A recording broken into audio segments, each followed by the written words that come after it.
Welcome students. In this video we are going to talk about non-homogeneous problems.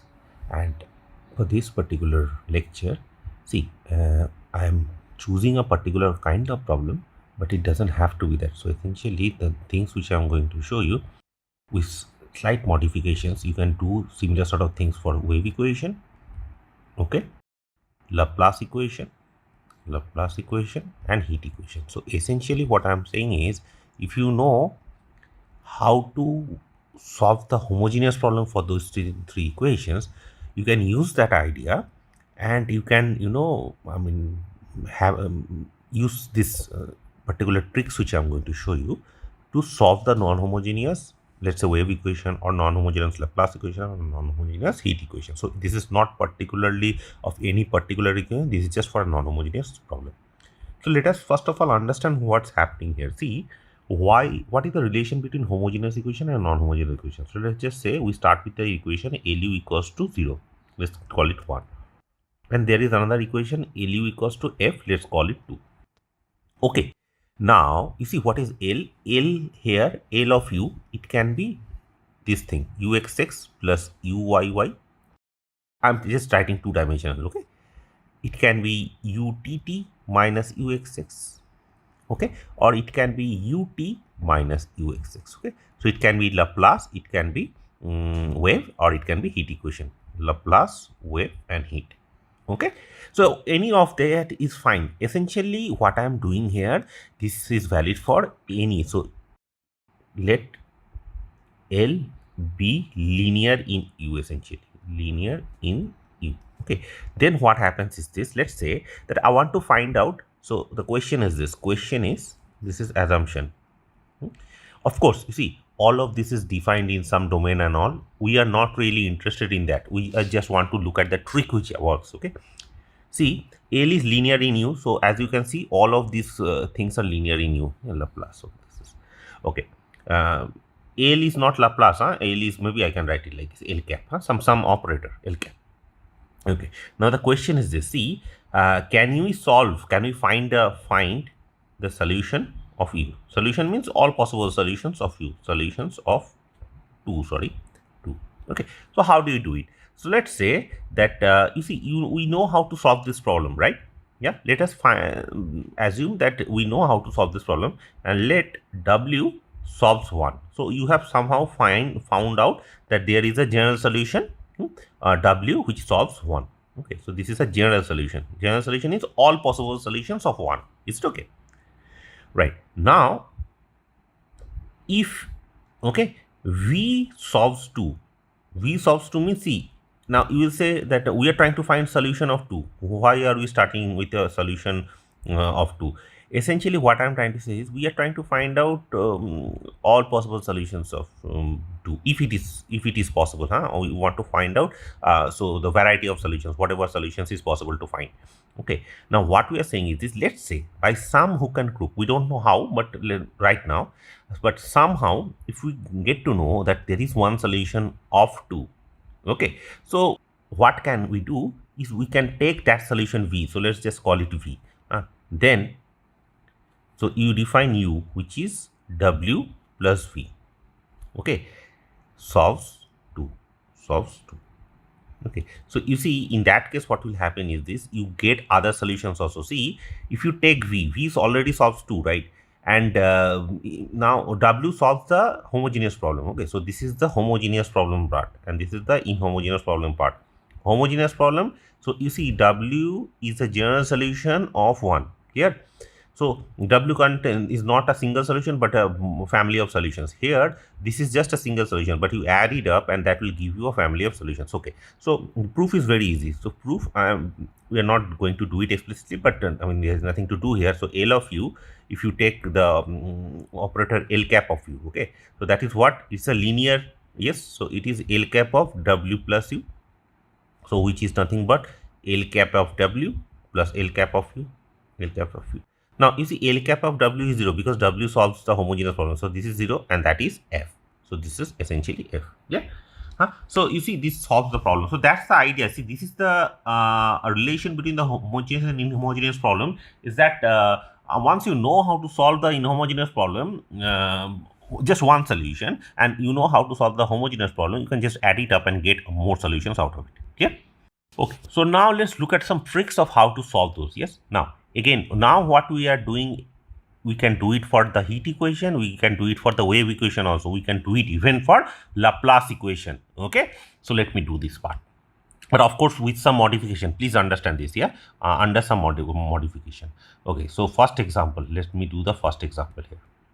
So let's start with the heat equation, because this is the last part which we did heat equation, right? So let's look at it. Ut equals to uxx. There is a constant times uxx, but let's just forget about that. Of course, you can put it, absolutely no issues here, but I am not going to put that part here. So f of x, and this is x is between 0 and L. Is it okay? And t is positive. This is what we are assuming here. And we need to have some initial condition, which is at t equals to 0, u of x 0. Let's just say that the initial temperature of the system is given by f of x. And on the boundaries, we are saying that the two sides of the boundary are, kept at the constant. So the two, ends of the this thing rod is constant. Okay. So what is it? It is u of 0t equals to a, and u of LT equals to B. Is it okay? So this is for, again, time t greater than 0, and this is for 0 less than x less than equal L. Yes. Okay. Now the thing is this: we need to find a solution of it. Okay. So the solution, how to find it? See, what we'll do is this. Again, the trick is this: we have to somehow reduce this problem to the homogeneous problem. But how am I supposed to do that? Okay. So let's see. See, what we'll do is this: we are trying to find try to find a solution of the form u of xt equals to v of xt plus capital U of x. Is it okay? This is what we are assuming. Yes. See, the thing is this: this function here, the non-homogeneous part, generally speaking, it should look like function of x and t, right? But the thing is, this particular problem, it doesn't have that. It only has that it is just a function of x. What I'm doing here, it can also work with just a function of t also. If it is just a function of x and just a function of t, let's say if it is just a, so if f of x is replaced by capital G of t, okay, then you replace this thing with t. Is it okay? So essentially in this case, capital U of x will become capital U of t, and then you can do the exact same thing. Okay, right? So this method which I am showing you only works when the non-homogeneous problem. This is called the source term, when the source term is either a function of x or a function of t. Is it okay? Right. So u of x equals to v of xt plus capital U of x. Okay. Now if you substitution of u of x, substituting one has see, and of course I am assuming that u is sufficiently smooth. U is in C infinity, let's just say. Okay. So if you substitute it, what happens? Then we have that u of t is equals to v of t, because this is independent of t, so it becomes 0, it taking derivative. And moreover, u of xx is nothing but v of xx, right? V is also smooth, so we are also assuming v is C infinity. Okay, plus the derivative of this thing, u double prime of x. Yes, is it okay? Right. Now, once that is true, you see what we'll do is we'll substitute this thing. So in our original equation, let's just call it 1. So substitute again from 1. What do you get from 1? You see, we get that Vt. Okay, this is not substitution, it's differentiating. Sorry, differentiating. Okay, now Vt is nothing but this is equals to Vxx. So you see, it is Uxx plus f of x, right? Uxx is Vxx plus capital U double prime of x. Okay, plus that f of x is there, f of x. Is it okay? And so ut is equals to this. Now you see the choice of capital U, yes, that is on us, right? So we choose it in such a way that V solves the homogeneous equation. Okay, so choose capital U in such a way that it solves the homogeneous heat equation.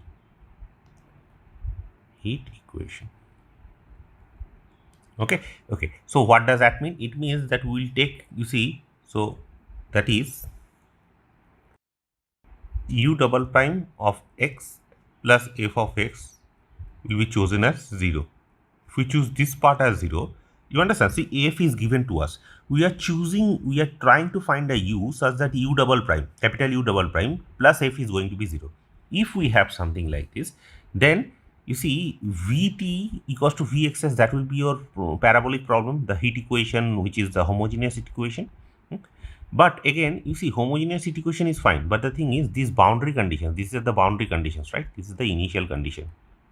Okay, but the boundary conditions we need it to be 0, you see.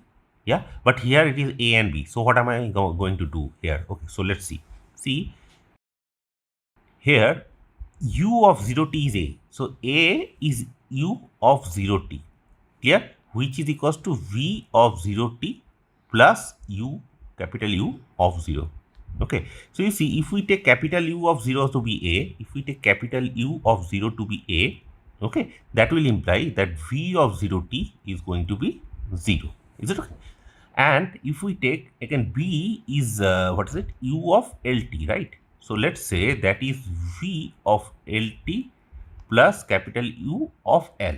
Okay, now if I am taking capital U of L to be b, so capital U of L to be b, then you see v of lt is also going to be 0. So basically we have a boundary condition which is 0. Yeah, so this is very, very important, right? Why it is important? Because in the last video, if you go there, you see that we know how to solve this sort of problem for a homogeneous boundary, so homogeneous heat equation with a 0 boundary condition, right? That is important, and this is how you can do it essentially.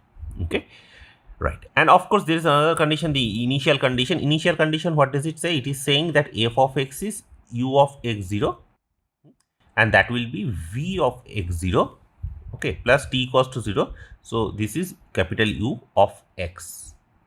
Okay, so this is another initial condition. Okay, let's understand this thing. Let's call this 3. Okay, now you see, this is a second order ODE essentially. There's nothing to do with PD. So this is a second order linear ODE, right? And of course we can solve it. Absolutely no issues. This is very easy to solve it. Yeah, let me write it down. So from 3, what do you get? We get that capital U of x is nothing but a constant a, okay, plus b minus a. Okay, see, U of 0 is, sorry, this is a, right? This is a, it's capital B, capital A, capital B, this a and b. Okay, so this is a plus b minus a, x by L plus x by L, and then 0 to L, 0 to eta f of xi d xi d eta. Is it okay? I hope this is correct. Okay, fine. Minus 0 to x, okay, and then 0 to eta f of xi d xi d eta. Is it okay? Yeah, so this is a second order equation. Of course it looks a little complicated, but what I want you to do is basically please check this part. Yes, check it. So generally speaking, see, I am writing it in a general form, right? That is why it looks so complicated. Let's just say in general, for math, problem purposes, this problem f will be given to you. So let's say u double prime x equals to, it will be like u double prime x plus the capital F will be given to you. Let's just say that is something exponential x equals to 0, right? Yeah, now you do realize that you can solve this problem, right? It is not a very difficult problem to solve. Yes. Or let's say if sine f of x, capital F of x is sine, so in that case u double prime plus sine equals to 0. You can solve those problems, right? So that's what I'm trying to say. It is not very difficult thing to do, but the thing is, since I'm writing it in a general form, this formula is a little complicated. Okay. Now once you have this capital U, now what is your, or now hence one deduces to the following. Okay, what does it deduce to? Let's understand this thing. Vt equals to vxx, this is true. Yeah, you see, vt equals to vxx, this one, because this part we are assuming it to be 0, right? So for u which looks like that, you see, for u which looks like this part is going to be 0. So vt equals to vx in this interval, so between 0, L and T positive. Okay. Okay. What is the boundary condition? Boundary condition is 0T equals to A, LT equals to B. You see, boundary condition V is basically 0 and 0. Okay. So V of 0T equals to V of LT is going to be 0. T positive. Okay. So this is the boundary condition, the new boundary condition. Okay. What about x0, the initial condition? X0 is this. See from here, what do you get? V of x0 is nothing but f of x minus capital U of x, right? Okay. Now, do you know what capital U of x is? Of course, you know. Do you know what f of x is? That also you know, right? It is given. See, capital F is given. And capital U is already known because this is capital U. So, that is nothing but fx minus capital U. Fx minus capital U of x. Let's call this something, h of x, let's say. Let's call this h of x. So, now you see, this is for 0xl. Now, see, this is a homogeneous heat equation, right? Homogeneous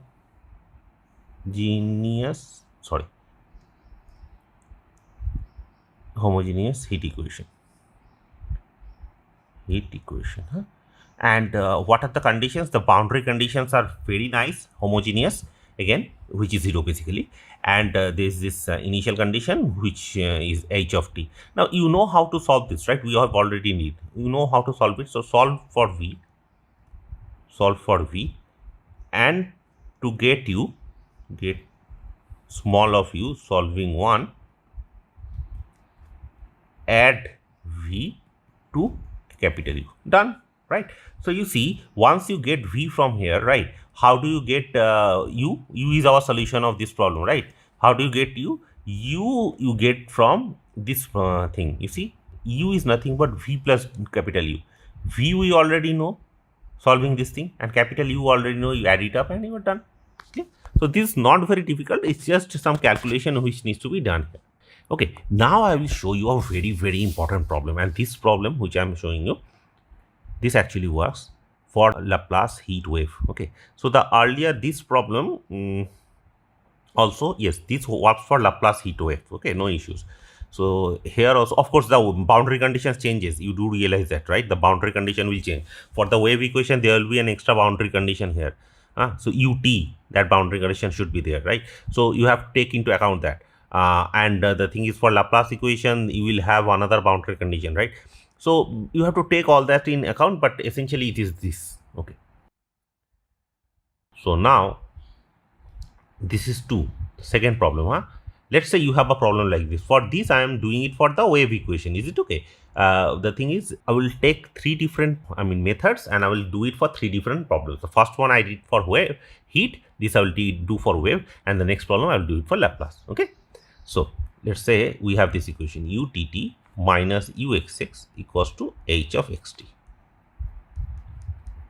Okay, and this is for 0 less than x less than L, and t is positive.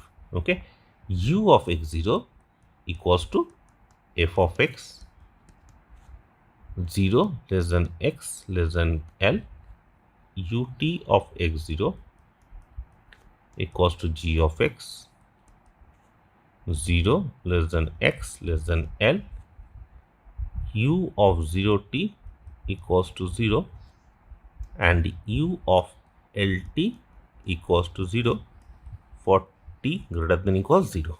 It's okay. Now how to solve it? Solution. See, what we will do is this. You remember while solving the problem using separation of variable, we had a bunch of eigenfunctions corresponding to x, right? So you see those eigenfunctions, let's call that eigenfunctions as capital Xn of x to be sine of n pi x by L.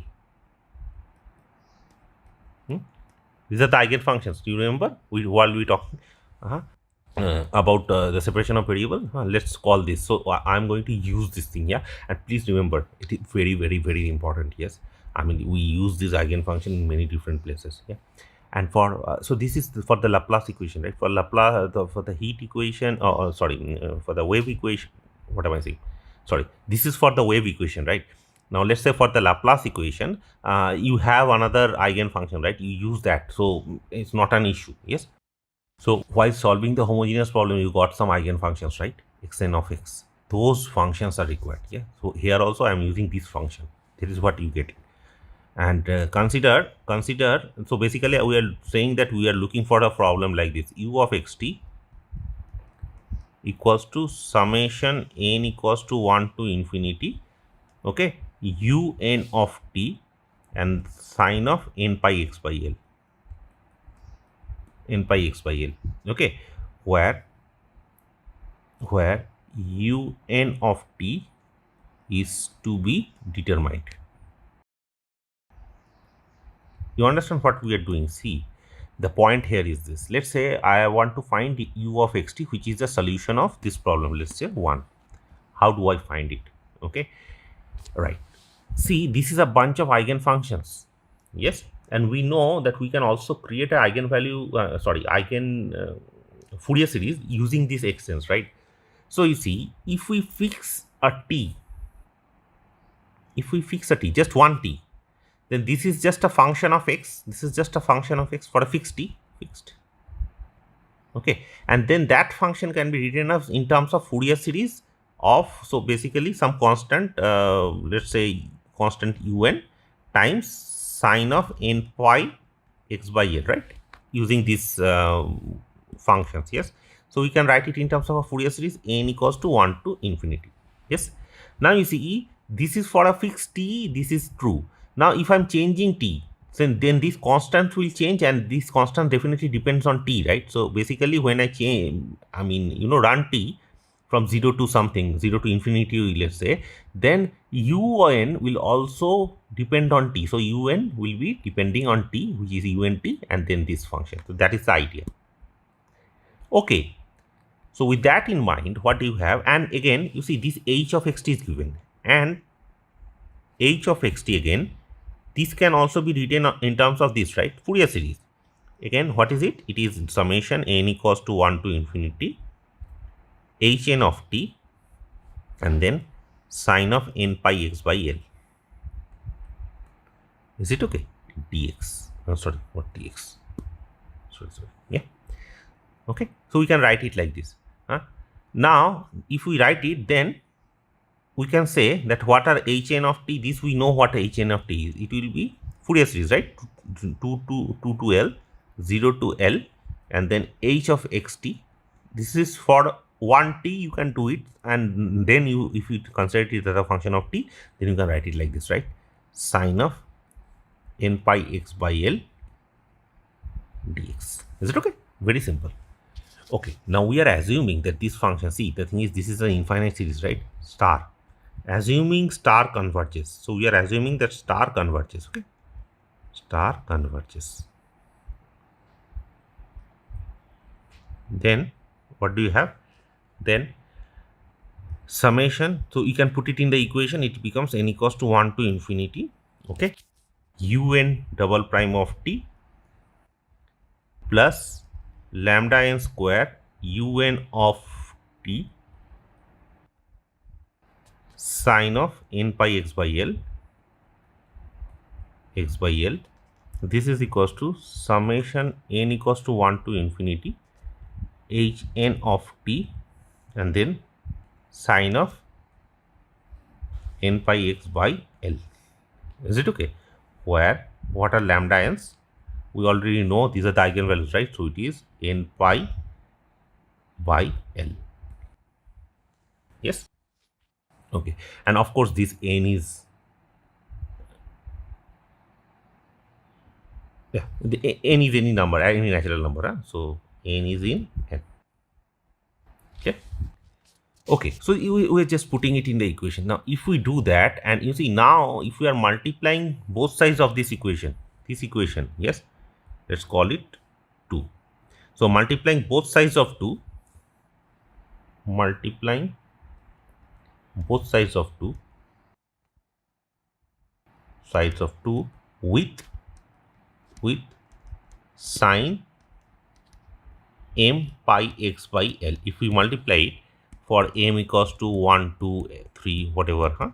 And integrating, what do you have? We have this un double prime of t plus lambda n square un of t equals to hn of t. Huh? Right? We'll get it, right? See, the thing is, once we multiply this, you remember the trigonometric identity which we did for the Fourier series. If you use that trigonometric identity, you will see that sine only when n equals to m, that term will be there, except that everything is gone. So basically, we are just writing that term out. You see, you understand what I'm saying. So that's the idea. Okay. And since this series which we assume, this series is uniformly convergent, so it is uniformly convergent, huh? We can take the integral inside the summation, okay, infinite sum. Okay, so we have this. Now, this problem, we know that what is the solution? Un of t, we know that it is a constant an times cosine lambda n of t plus a constant bn times sine lambda n of t. Okay, and then there is another part here. Because of this thing, you remember your ODE, right? It is 1 by lambda n and then 0 to t h n of tau sine of lambda n t minus tau d tau. Is it okay? Yeah.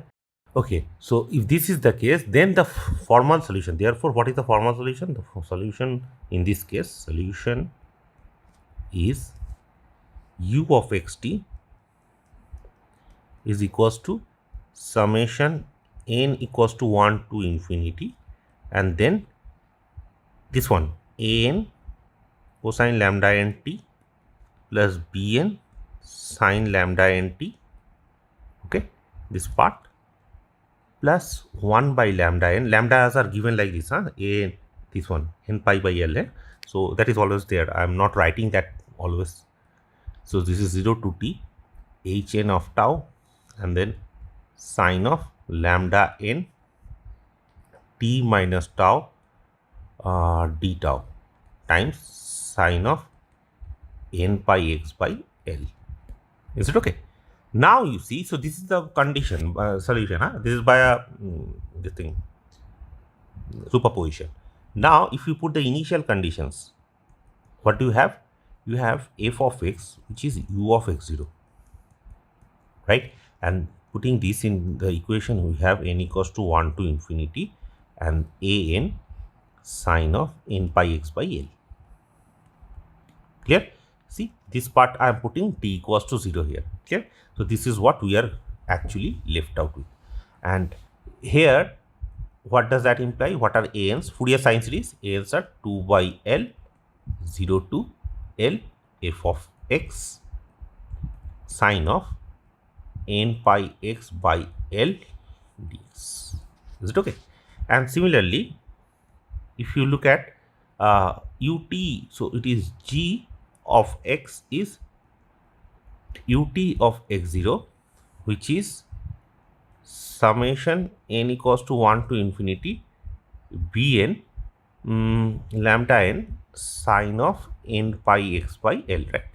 If you take the derivative of this thing, this is what we are going to get, and then that is equals to this is equals to g, right? So that will imply b of n is 2 by L lambda n, right? The constant 0 to L g of x sine of n pi x by L dx. Is it okay? So this is your solution. And what are A and B? And for A and B, you need to use the initial condition. Once you use this initial condition, you get your solution. Okay. Now, you may ask that where are we using? So initial conditions we use, right? But we did not use boundary condition anywhere. See, this boundary condition we did not use anywhere. Okay. So why do we need the boundary condition? We need it because if you remember, while solving the homogeneous problem, these eigenvalues, they are related to this thing. You understand? With those boundary conditions only, we got the eigenvalue. And then you use those eigenvalues to solve the problem. You understand? So that is how it is related. Yes. Okay. Without this boundary condition, you don't know whether they are eigenvalues or not. Of course, you can do the whole thing, but the thing is, this is how it is related. So you can see that the solution which you get, that will actually satisfy this condition also. Okay. So this is how we do it. Yeah. Now we'll do another problem, and this is for, so we did heat, we did wave. Now I will do it one problem for Laplace. Huh? Again, all of this can be done for any one of them. Yes. Okay. But the thing is, you have to make certain changes depending on the initial data. You have to change certain things, but the idea is basically here. Okay, utt minus uxx equals to h of xt. Okay, 0 less than x less than l, t greater than 0, u of x0 equals to f of x, 0 less than x less than l, ut at the point x0. Okay, maybe I can do it for the wave equation itself. Huh? I'm doing it for the wave equation, but exactly same thing can be done for the here. I mean, the Laplace equation. Okay, so let me do. Since I already started, let's just do it. Yeah, you can do exact same thing for Laplace. Absolutely no issues. Huh? So let me do it for the wave equation. Since I started writing this thing, I was doing wave equation, so I got carried away. So P of t and U of LT is G of t. This is for t greater than 0. Huh? Again, I'm doing it for heat equation, Laplace equation. You can do it for heat or again, sorry. I'm doing for wave equation. You can do it for Laplace equation or heat equation. No issues. So assume I want to solve it. So assume the solution u of xt should look like v of xt plus capital U of x comma t. Is it okay? This is what we are assuming. Now, if you substitute it in this equation, yeah, the first equation, what do you get? You get VTT minus VXX is equals to H minus capital U TT plus C square capital, sorry, not C square, plus capital U XX. Now, what are the initial and boundary conditions? From the initial and boundary conditions, what you get? V of x0 is nothing but f of x minus capital U at the point x0. And then Vt at x0 is nothing but g of x minus ut of x0. V of 0t is nothing but p of t minus u of 0t. And then V of LT is nothing but q of t minus u of L comma t. Okay. See, I want, this is just a V. Now, for this thing to work, we want this to be, as we have already talked about, we need it to be a homogeneous problem. So, to make it homogeneous, we need this thing in such a way that P is equals to capital U and Q is equals to capital U. If that happens, then what happens is V of 0t becomes 0. Is it okay? Right. So let me do it here so that I don't have to go. Okay. So now you see, we want to make the boundary conditions homogeneous. This is what we want, huh? Homogeneous. So if we want to make something like this, what happens? Capital U of 0t equals to P of t, capital U of LT equals to Q of t. Okay, and u of xt, it should be, so u of xt, you have to have this form. You see, pt plus x by l qt minus p of t. Is it okay? This is the form. So if you have this form, then you see the problem is you have to find that v of xt. Therefore, the problem, I mean, changes to t. Vtt minus c square vxx equals to h minus capital U of dt. Yes, h minus capital U of dt. So we are assuming that uxx, that part is basically 0. So that is how we got this problem. Okay, and then v of x0, yeah, this is nothing but f of x minus u of x0, which is, let's call it capital F of x, and then vt of x0, let's call this g of x minus u of ut of x0, which is g of x, and then v of 0t is nothing but 0, v of lt is nothing but 0. Now you know how to solve this problem, right? How do you solve it? So let's call this as capital H of xt. This problem we already know how to solve it. See, I did it for the wave equation, right? Exactly the similar sort of idea. So you solve this problem. So here what is the assumption? We assume that u xx is equals to 0. So with this assumption, this is what v of uxt you got with these boundary conditions. So you see, the thing is, what I'm trying to say is this: if you want to make these boundary conditions of this problem homogeneous, so I want to make these two homogeneous. Yeah, this is the choice I have to take. That's what I'm trying to understand, explain.